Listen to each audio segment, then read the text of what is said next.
আপনি তাওহীদ রাজ্যের অধিবাসী, আপনি নিজেই আল্লাহর বান্দা হয়ে বৈশা রইছেন। এই মনের পশুকে যে জবাই করে সে হয় ওলি, আর বনের পশুকে জবাই যে করে সে হয় আমার। জীবন দেয় কে, মরণ দেয় কে? রব্বি আল্লাযী ইউহয়ী ওয়া ইউমীত। আমার আল্লাহ এমন আল্লাহ, তিনি জীবন দেন, তিনি মরণ দেন। আবার জীবন মরণের মাঝখানে তিনি একটা জিনিস রেখেছেন, যেটার নাম হলো রূহ। নাম কি? সবাই বলেন। রূহ দেখছেন তো না আপনারা? কে কে দেখেছেন? দাদা যখন মরে গেছিল দেখছেন কোন দিক দিয়ে বের হয় রূহটা? দাদি যখন মরছে কোন দিক দিয়ে বের হয় দেখছেন? আব্বা যখন মরছে কোন দিক দিয়ে বের হলো দেখেছেন নাকি? দেখা যায় না। জীবন মরণের মাঝখানে আল্লাহ রূহ দিলেন। এই রূহ আছে। মিজানুর রহমান আজহারী হাত নাড়ায়, কোরআন তেলাওয়াত করে, হাসে, কাঁদে। আপনাদের ভেতর রূহ আছে, আপনারাও হাসেন, নড়েন, চড়েন। রূহটা যখন বের হয়ে যাবে লাশ হয়ে আমরা পড়ে যাব, ঠিক কি না? রূহ যতদিন থাকে ততদিন দেহটা জিন্দা। রূহ যখন শূন্যে উড়াল দেয় দেহটা তখন হয় মুর্দা, ঠিক কি না? পর্যন্ত নবী সাল্লাল্লাহু আলাইহি ওয়াসাল্লামকে জিজ্ঞাসা করেছিলেন যে আত্মা কাকে বলে, রূহ কাকে বলে। আল্লাহ পাক সূরা বনী ইসরাঈলের মধ্যে আয়াত নাযিল করেছেন, ইয়াসআলুনাকা আনির রূহ, তারা তোমাকে আত্মা সম্পর্কে জিজ্ঞাসা করে। কুলি রূহু মিন আমরি রব্বি, বলে দাও আত্মা হচ্ছে তোমার রবের আদেশ মাত্র। আল্লাহর আদেশে দেহে এসেছে, আল্লাহর আদেশে বের হয়ে চলে যাবে।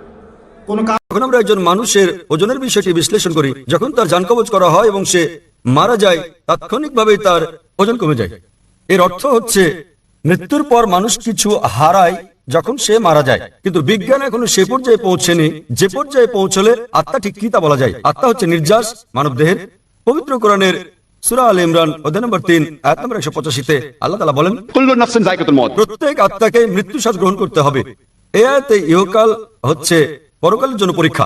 কোরআনে আল্লাহ বলেন সূরা মুলক অধ্যায় নম্বর 67 আয়াত নম্বর 2, আল্লাযী খালাকাল মাউতা ওয়াল হায়াতা, অর্থাৎ আল্লাহ জীবন ও মৃত্যুকে সৃষ্টি করেছেন তোমাদের মধ্যে কর্মে কে উত্তম তা জানতে। তাই এই পার্থিব জীবন পরকালের জন্য পরীক্ষা এবং প্রত্যেক আত্মাকে মৃত্যুর স্বাদ নিতে হবে। একজন মানুষ মারা গেলে তার আত্মা দেহের মধ্যে থাকে না, কিন্তু বিচার দিবসে যখন তাকে পুনরুত্থিত করা হবে তখন তার করা নেক কাজ ও পাপ কাজের উপর ভিত্তি করে বিচার দিবসে সর্বশক্তিমান ঈশ্বর, তিনি মালিক ইয়াউমিদ্দিন, অর্থাৎ তিনি বিচার দিবসের মালিক, দুনিয়ার জীবনে আপনি যেমন কাজ করেছেন তার উপর সেদিন আপনার জন্য নির্ধারণ করা হবে আপনি বেহেশতে না দোজখে যাবেন। সুতরাং আত্মা জীবিত থাকে, আত্মা মরে না। এটি কেবল মৃত্যুর স্বাদ গ্রহণ করে যখন কোনো মানুষের দেহ মারা যায়। যখন দেহ প্রাণের সঙ্গে থাকে তখন সে মানুষ। তবে পরকালে সম্পূর্ণ নতুন একটা দেহ দেওয়া হবে এবং আত্মা বেঁচে থাকবে এবং তখন এই জীবনের পরীক্ষার ফলাফলের উপর ভিত্তি করে বেহেশত দোজখ দেওয়া হবে। ওই যে বলে যে রূহ আনমান ফেরেশতা, যদিও কথাটায় সূক্ষ্ম ভুল আছে। এইটা হবে যে নফস আনমান ফেরেশতা, কারণ রূহের এখানে ফেরেশতা না, কারণ রূহ আল্লাহর সুপ্ত রূহ, রূহের কোনো ভাগ নাই। রূহ সে জন্ম নেয় না, জন্ম দেয় না, রূহ খায় না, রূহ ঘুমায় না, রূহ পাপ করে না, রূহ পুণ্যের মধ্যে নাই। রূহ সে তো সদা সত্য, সদা আনন্দিত। রূহ সে স্বয়ং আল্লাহ, বীজ রূপ, লুকায়িত সুপ্ত রূপ। এই রূহকে জাগ্রত করাই প্রতিটা নফসের, প্রতিটা জিন ইনসানের সাধনা। এই নিজের নফসের মধ্যে রূহ যে বীজ রূপে লুকায়িত আছে, আল্লাহ যে বলল ওয়া নাহনু আকরাবু ইলাইহি মিন হাবলিল ওয়ারিদ, আমরা তোমার জীবন রোগের নিকটেই অবস্থান করি। এই জীবন রোগের নিকটে যে রূহ অবস্থান করে, এই রূহকে জাগ্রত করে তোলার জন্যই ওলিয়ে কামেলের সোহবতে যেতে হয়, ওলিয়ে কামেলের মুরিদ হইতে হয়, ওলিয়ে কামেলের শিক্ষা অনুযায়ী দায়মি সালাত করতে হয়। কারণ দায়মি সালাত ছাড়া ওলি হওয়া যায় না। ওলিয়ে কামেল দায়মি সালাতের শিক্ষা দেয়। বাবা কিতাব পয়রা যদি ওলি হওয়া যাইতো, বই কিতাব পয়রা যদি ওলি হওয়া যাইতো, মাওলানা রুম কি বাবা শামসের তাবরিজের কাছে যাইতো? যাওয়া লাগতো? কোন বিদ্যা বাবা শামসের তাবরিজের কাছে আছে, যিনি পৃথিবীর জগৎ বিখ্যাত আলেম মাওলানা জালালউদ্দিন রুমি, যার কিতাব, লিখিত কিতাব ইউরোপ আমেরিকার মধ্যে সবচেয়ে বেশি সেল হয়, জ্ঞানী মহলের মধ্যে সবচেয়ে বেশি সেল হয়। এই অখণ্ড ভারতবর্ষেও মাওলানা রুমের অনেক চর্চা, অনেক শায়ের, অনেক কালাম আমরা শুনে থাকি সুফিদের জবানে, হাক্কানি আলেমদের জবানে। সেই মাওলানা জালালউদ্দিন রুমকে যখন নিগাহে মাস্ত, যে শামসের তাবরিজের নিগাহে মাস্ত, ওই দয়ার নজর, ও নিগাহে কারাম, দয়ার নজর যখন রুমির উপরে পড়েছে, রুমি যায় নাই তাবরেজ খুঁজতে, তাবরেজ নিজে এসে বসে রুমির কাছেই। মাওলানা রুমের কাছে শামসের তাবরিজ যখন এসেছে, মাওলানা রুম তার মাদ্রাসার মাকতাবের মধ্যে কিতাব লিখতেছিলেন, হস্তলিখিত কিতাব। তখন মাওলানা শামসের তাবরিজ জিজ্ঞেস করছিলেন মাওলানা রুমকে, এটা কি? মাওলানা রুম মালাঙের দিকে তাকিয়েছে, বাবা শামসের তাবরিজের দিকে। তখন বলেছেন এইটা ওই জিনিস যেটা তুমি বুঝবা না। মাওলানা রুম যখন এই কথা বলেছে, বাবা শামসের তাবরিজ জালালি ভাবে এসে গেছেন, ওনার জালাল তার মধ্যে এসে গেছে। তিনি বলছে আমি যেটা বুঝি না সেটা থাকবে কেন, আমি যা জানি না সেটা থাকার অধিকার নাই। হাত দিয়া থাপাদা দইরা ওই পানির ভাটি ছিল, ফেইকা ফালাই দিছে। ফেইকা যখন ফালাই দিছে, মাওলানা সাহেব সে তো প্রথমে ঝগড়া করে, লড়ে চড়ে, যখন লইরা চইরা ঝগড়া কইরা পারে না, তখন সে কি করলো, কান্না শুরু করলো। আর যখন কান্না শুরু করে দয়ালদের দয়া লাগে, দয়ালেরা দয়া করে, আয় তুই কান্দিস না, আমি চুপ করাই দে, আয় কি চাস ক। তখন বলছে এই কিতাব মহামূল্যবান কিতাব, এই কিতাব তো আর নাই, এই কিতাব আমি কই পাবো। তখন বলছে এই কিতাব তোমার লাগবে? হ্যাঁ আচ্ছা। সাথে সাথে বাবা শামসের তাবরিজ সেই ভাটির মধ্যে হাত দিয়া কিতাব উঠায় থাপড় দেয়, পানির বদলে ধুলা উড়ে, পানির বদলে ধুলা উড়ে। একটা করে দেয় মাওলানা জালালউদ্দিন রুমি হাতে নেয়, একটা করে দেয় মাওলানা জালালউদ্দিন রুমি হাতে নেয়। তখন মাওলানা জালালউদ্দিন রুমি সে তো অবাক বিস্ময়ে হতভম্ব হয়ে তাকায় রয়েছে, এইটা আমি কি দেখতাছি। তখন বলছে এইটা কোন এলেম? তখন মাওলানা শামসের তাবরিজ বলেছেন এটা ওই এলেম যেটা তুই জানোস না। এই কথা কয়ে মাওলানা রুমের কাছ থেকে বাবা শামসের তাবরিজ বের হয়ে গেছে, পাগল কইরা থুইয়া গেছে মাওলানা রুমকে। মাওলানা রুম কিসের লেখা, কিসের বাড়ি? মন চলেছে সুরেশ্বর, কিসের আবার বাড়িঘর? মন চলেছে সুরেশ্বর, কিসের আবার বাড়িঘর? সমস্ত কিছু ফালাই দিয়া মাওলানা রুম বাবা শামসের তাবরিজের গোলামিতে লেগে গেল। মাওলানা শামসের তাবরিজ তিনি মাওলানা রুমকে সিনার ইলম দান করলেন। এই খান্না সুফি শয়তানকে তার নফস থেকে, তার সিনা থেকে দূর করে ওই জায়গায় রব্বুল আলামিনের তাজাল্লি নূর ওইখানে ঢেলে দিলেন, যেটা জাত নূর তেরি শক্ল মে হুঁ। মাওলানা রুম যখন সেই নূর পায় তখন কালামে বলে তেরি শক্ল মে হুঁ, মেরে জান তু হ্যায়, তেরি শক্ল মে হুঁ, মেরে জান তু হ্যায়, না मैं ना तू तो, ना मैं ना तू तो, फकत ये की हूँ है।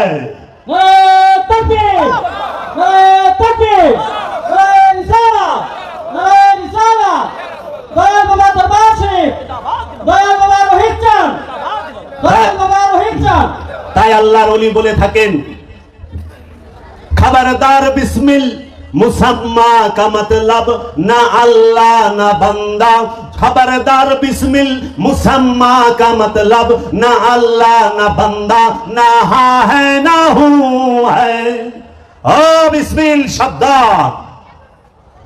मुसम्मा का मतलब চরম সত্যের অর্থ হচ্ছে না আল্লাহ না বান্দা, চরম পর্যায়ে চরম হাকিকতে সত্য, যে চির সত্য, আল্লাহ না বান্দাও না, হাও না হুও না, তিনিও না তুমিও না, আমি আনাল হক। তাই মনসুর হাল্লাজ সেই খান্নাস রূপী শয়তান মুক্ত হয়ে আপন মুর্শিদের মহান নূরের মাঝে ফানা ও বাঁকা হয়ে, রবের মহান নূরের মাঝে ফানা ও বাঁকা হয়ে যেই দিকেই তাকাইছে সেই দিকেই সে তার রবকে দেখেছে। আল্লাহ কোরআনে বলেছেন আইনামা তুয়াল্লু ফাসাম্মা ওয়াজহুল্লাহ। একটি খান্নাস রূপী শয়তান মুক্ত নফস সে যখন রবের মহান নূরের মাঝে ফানা হয় তখন সে যেদিকে তাকায় সে আল্লাহকেই দেখে।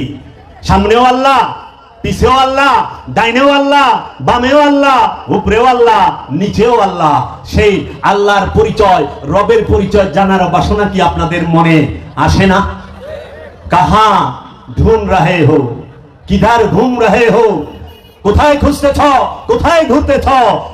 আল্লাহকে পাওয়ার জন্য দৌড়াইতে হয় না, আল্লাহকে পাওয়ার জন্য স্থির হয়ে বসতে হয়। তুমি দৌড়াইলে আল্লাহ পাবে না। অনেকে বলে ভাই আল্লাহর রাস্তায় হাঁটতাছি, হাঁটলে আল্লাহরে পাইবেন না, পাইবেন স্থির হইয়া বসলে। কারো রবে না এদন এই জীবন যৌবন, তবে কেন মন এত বাসনা? একবার সমুরের দোষে বয়নারে দম কষে উঠিস না রে বেশে পেয়ে যন্ত্রণা। আল্লাহকে যে পাইতে চায় তাকে মহা মুসিবতের ভিতর দিয়া পার হইতে হবে। সমস্ত মুসিবত, সমস্ত আপদ বিপদ রবের মহব্বতে, মুর্শিদের মহব্বতে যখন নিজের বুকে ধারণ করবে, যে মহব্বতের চোটে যে তার গর্দান উঠাইতে পারবে না, যে সেজদা থেকে মাথা উঠাইতে পারবে না, তখন মুর্শিদ ডাক দেবে, বোয়ালি তুই তো আমার বান্দা, আমি তোমার সামনে চরম মুসিবতের ভিতর দিয়া যাইতে হবে, এই মুসিবতে ধৈর্য ধারণ করতে হবে।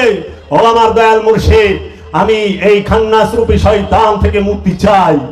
তুমি তো বলছো এই শয়তান আমাদের প্রকাশ্য শত্রু, প্রকাশ্য শত্রু থেকে অনেক সময় উদ্ধার হওয়া যায়। এলাকার ময় মুরব্বী, মায় মাতবর এবং এলাকার চেয়ারম্যান, মেম্বার চেয়ারম্যান, এমপি থেকে সাহায্য নিয়ে অনেক সময় প্রকাশ্য শয়তানের সম্মুখে দাঁড়ানো যায়। কিন্তু যেটা গোপন মহাশক্তি নিয়ে বৈশা রয়েছে প্রতিটা জিন ইনসানের অন্তরে, সেই খান্নাস থেকে কোন ময় মুরব্বী, কোন মেম্বার চেয়ারম্যান, কোন এমপি মন্ত্রী রাষ্ট্রপতি কারো সাহায্যের ধারা খান্নাস থেকে মুক্তি পাওয়া কিংবা খান্নাসের মোকাবেলা করা যায় না।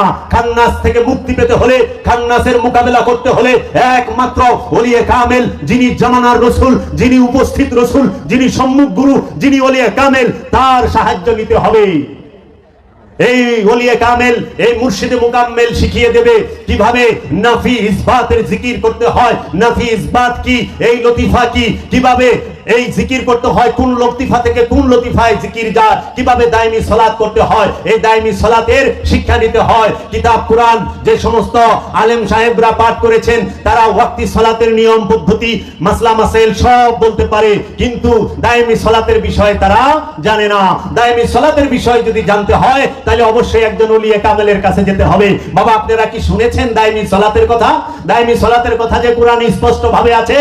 সূরা মারিজ 70 নম্বর সূরার 23 নম্বর আয়াতে আল্লাহ বলছেন, আল্লাযিনা হুম আলা সালাতিহিম দায়মুন, তাহারাই মুসল্লি যারা সর্বক্ষণ সংযোগ যোগাযোগের উপরে অবস্থান করে, সংযোগ যোগাযোগের উপরে থাকে, হর হামেশা সর্বক্ষণ তাকে আল্লাহর রবের প্রেরিত রাসূলের ধ্যানে খেলে সর্বসময় রবের জিকিরে ফিকিরে থাকতে হবে।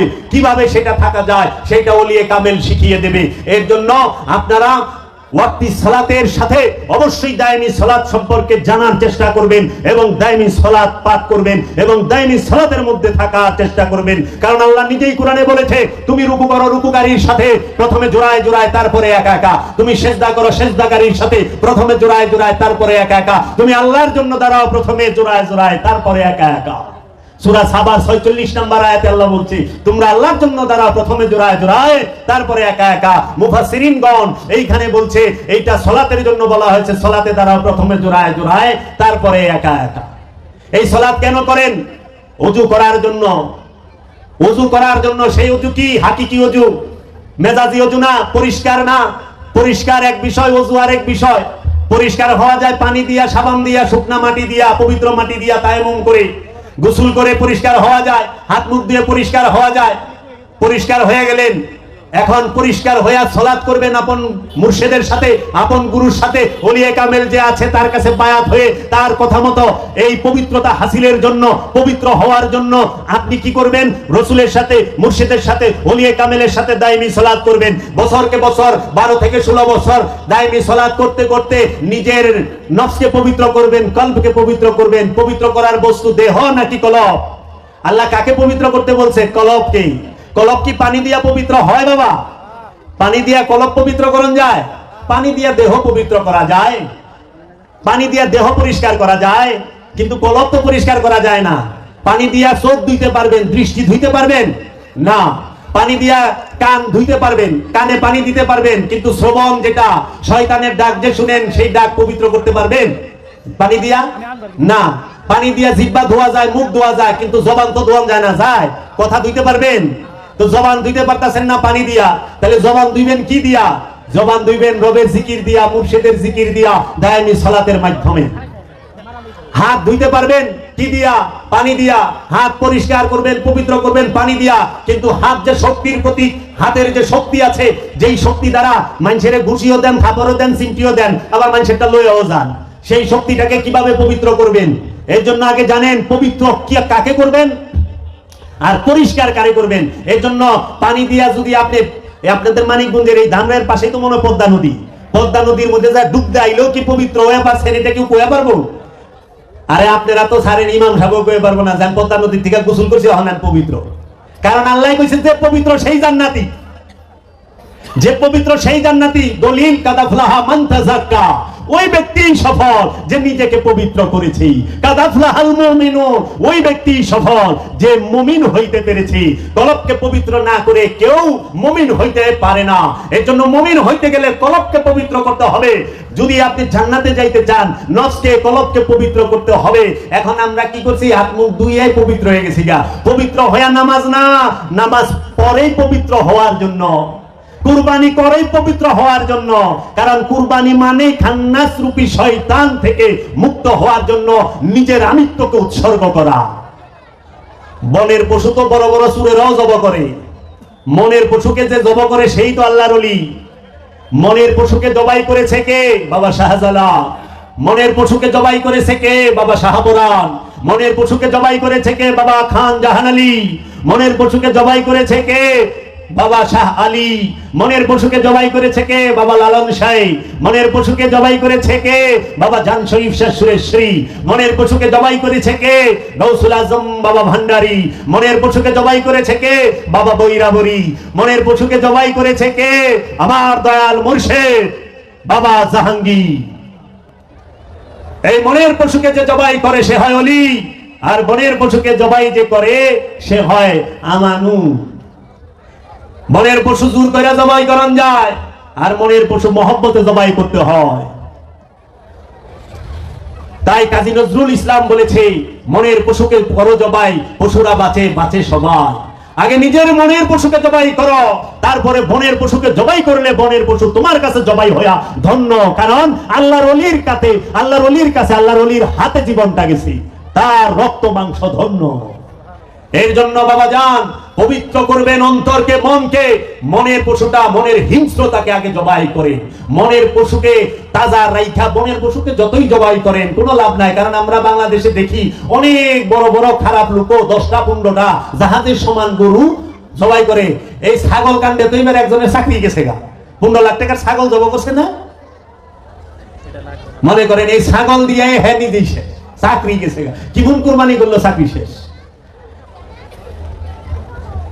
তো কাজেই হজ করবেন, কুরবানি করবেন, যাকাত দিবেন, ফিতরা দিবেন, সালাত করবেন, সমস্ত কিছু একটা কারণে, কলবকে পবিত্র করার জন্য। কলব পবিত্র, নফস পবিত্র, আপনি আল্লাহর বান্দা, আপনি তাওহীদ রাজ্যের অধিবাসী, আপনি নিজেই আল্লাহর বান্দা হয়ে বৈশা রইছেন।